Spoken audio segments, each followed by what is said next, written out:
we choose to look through. I've had so many times in my life where, by changing my perspective, I've changed my world. And I recently had a small case of this happening. Actually, in the middle of this tour, for some reason, my anxiety and my stage fright started to creep up again. And this happens ever so often, and luckily now I know how to deal with it. I know how to handle it.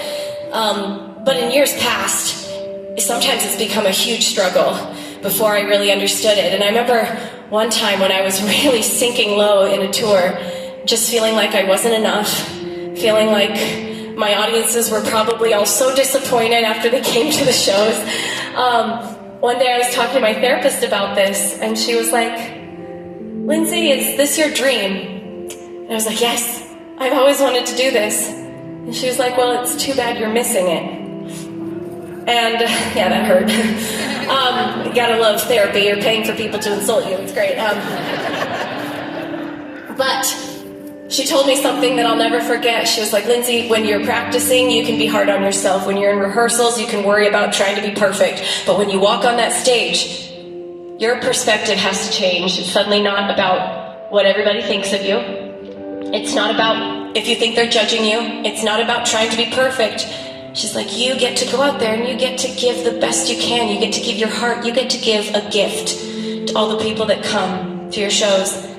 And that's all you have to focus on." And so now I literally think that's the last thing I think about every night before I come on stage. I visualize my heart glowing, and I visualize it spreading across the audience to all of you.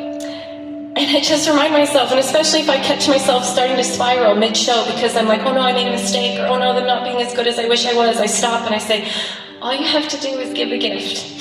And I know that the voice inside all of our heads can be so loud, and it can be so mean and cruel sometimes, and it can lie to us and make up things about what everybody else is thinking, and suddenly our world starts to shrink. And we start to be really hard on ourselves and sad and isolated. But as soon as you change the lens, you change everything, and suddenly I was enjoying my dream again. Suddenly it was fun again. Suddenly it was about connecting with people and less about trying to impress people. And every single one of you is a gift. And just think about the fact that when you're hard on yourself and when you change the lens to a negative one, you're stopping yourself from giving your greatest gift to this world. In every room you walk into, in every office, in every family setting. And so I just want to encourage you to remember that you have the ability to change your world by the perspective you view it through. And with that, I just want to remind you that every single one of you is the magic in this world, and that you are the one that gets to give that gift.